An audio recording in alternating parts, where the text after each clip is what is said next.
What's going on, internet? What's going on, YouTube? Thank you very much for clicking on another video, another episode of Ty Talks. Ty Talks is basically where, well, first of all, I'm Ty. Hi. Ty Talks is just where I talk about something I'm interested in, including video games, movies, TV shows, whatever it may be, something I'm interested in, something I want to talk about. And the point of this video is the top 5 games that I got in 2018, as the title says.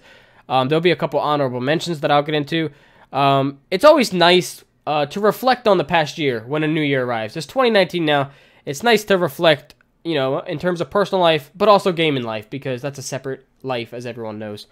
2018 was a crazy year for me because I switched to PC. It's the first year I switched back in the summer. I think it was July that I switched to PC.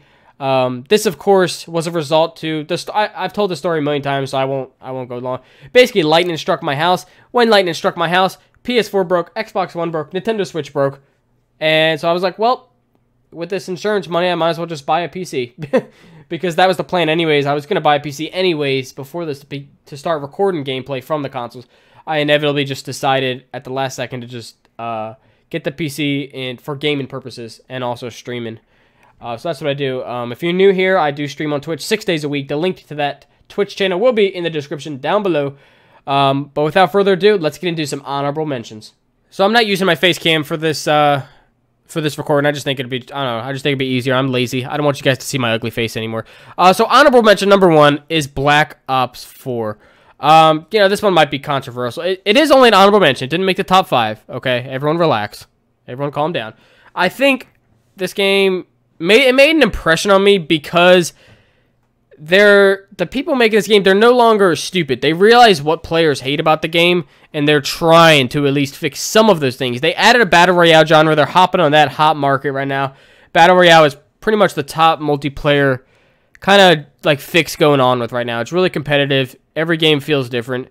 And now when you have about 8 to 9 Battle Royale choices now, and Battlefield 5 also has one coming in the spring, it becomes, you know, there's a lot of options in the Battle Royale market. Let's just say that. I think the multiplayer has gotten better. Multiplayer is always what will drag me to this game.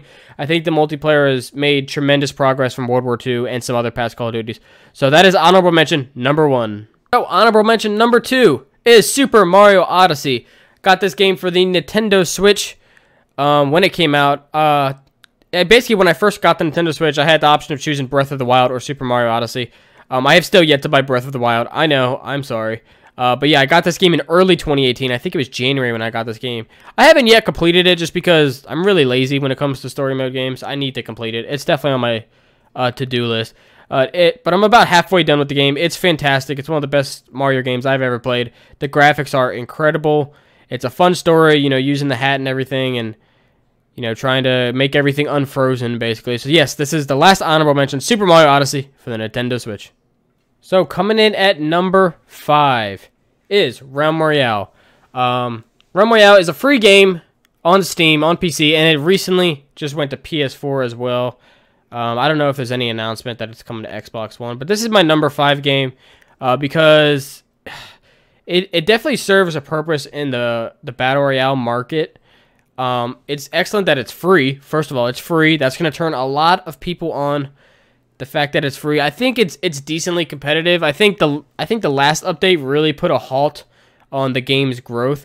I didn't like that they took away the class system in the game, or they did bring the class system back, but they still made it so you can pick up the movements and abilities on the ground rather than them being class specific. I think class specific is the way to go in terms of everything, in terms of the movements, the abilities.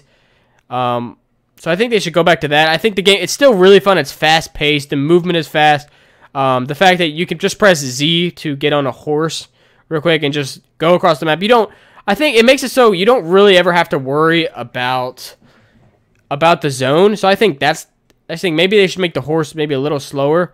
But the fact that you don't have to worry about the zone, I think that makes it a little less competitive, because it's almost like, what's the point in the zone if you don't have to worry about it at all? But I think that the shooting is fun. The gameplay is fun. The fact that there's swords in this is really fun. They actually did a sword right, unlike Fortnite Battle Royale. So yeah, this was an interesting game that I got sometime in the spring, and I played it a lot during the summer when I first built the PC. Actually, I played it a lot in the summer, and I kind of died off. But I'm starting to get back into it. I think it's a fun game. But again, this is a game where I don't feel like I can play this by myself for very long. I feel like I would have to play with friends, or else I can only play this by myself for about an hour. But still, nevertheless, coming in at number 5, Realm Royale. And then number 4 is Ring of Elysium. Ring of Elysium is, guess what? Another free-to-play battle royale. That's kind of the go-to, startup game for some of these indie developers and companies nowadays. This is a fun game. Now, this one is widely compared to PUBG. And PUBG, what's funny is PUBG actually started working on the new snow map, Vikende. They started working on that map before Ring of Elysium started on working on their game. But to be fair, Ring of Elysium did it faster, and in my opinion, they did it better. This game is smoother than PUBG. I think the shooting is about equal. The shooting isn't quite as realistic and hard as PUBG. Excuse me. It's not quite as hard and realistic as PUBG, but I think the shooting, it's still a lot more realistic than some games like Fortnite, Realm Royale, any of those it's a first-person shooter that you can play in third person. I think it's great that they give you that option. Myself, personally, I play in third person because I feel it's better to master third person before you try and attempt to play first person. I think it's better to get consistent at third person. I think I'm almost there. I think I'm almost at the point where I could try first person.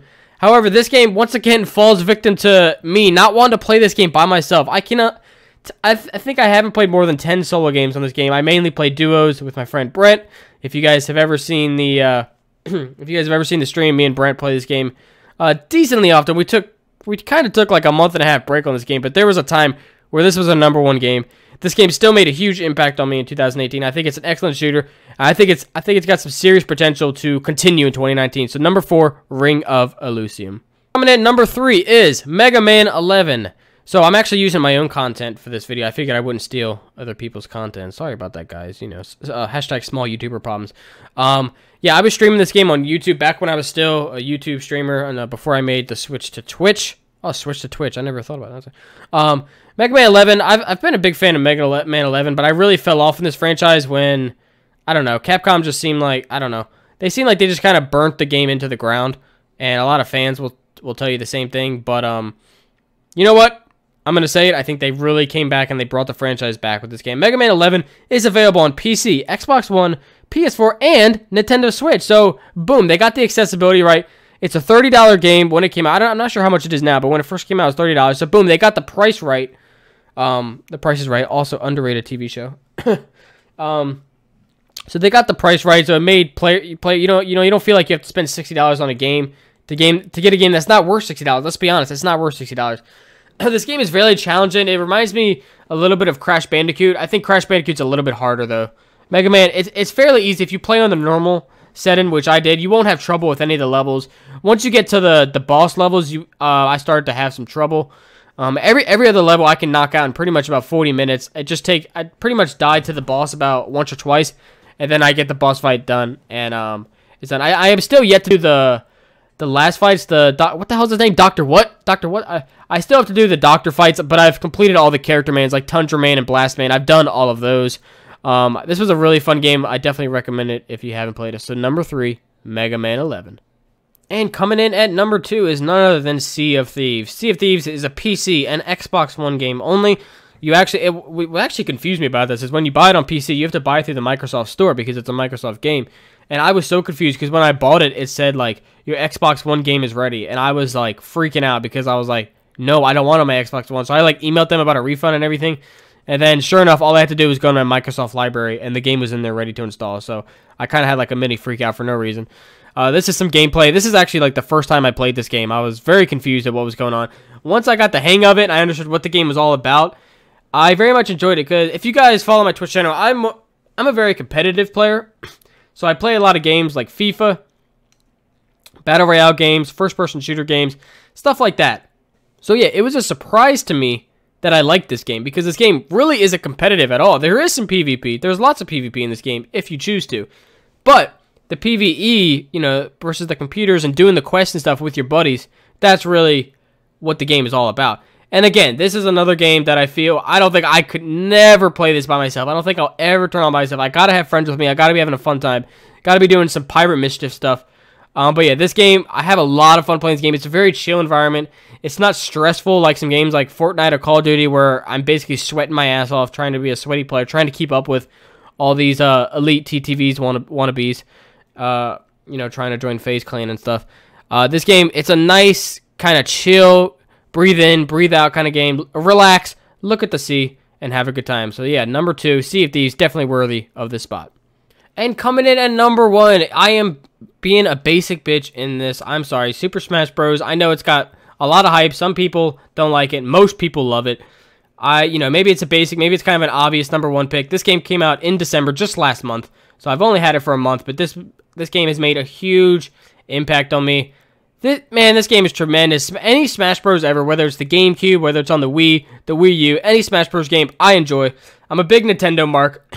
This is the only Nintendo Switch game on this list, although I guess Mega Man 11 is technically a Nintendo Switch game. I think they just simply got it right. I think Nintendo, they just got it right. They gave you the characters you wanted. They gave you the high intense gameplay that you wanted. They gave you a story mode that's fulfilling.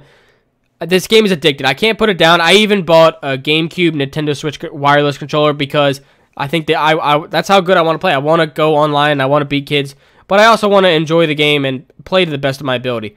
So I bought that controller. The game's a lot more fun with that controller. I highly recommend getting a GameCube Nintendo Switch controller. I'll put that in the link in the description too if you guys would like to check that out. It just makes it a lot easier. I think the game was made for a GameCube type of controller.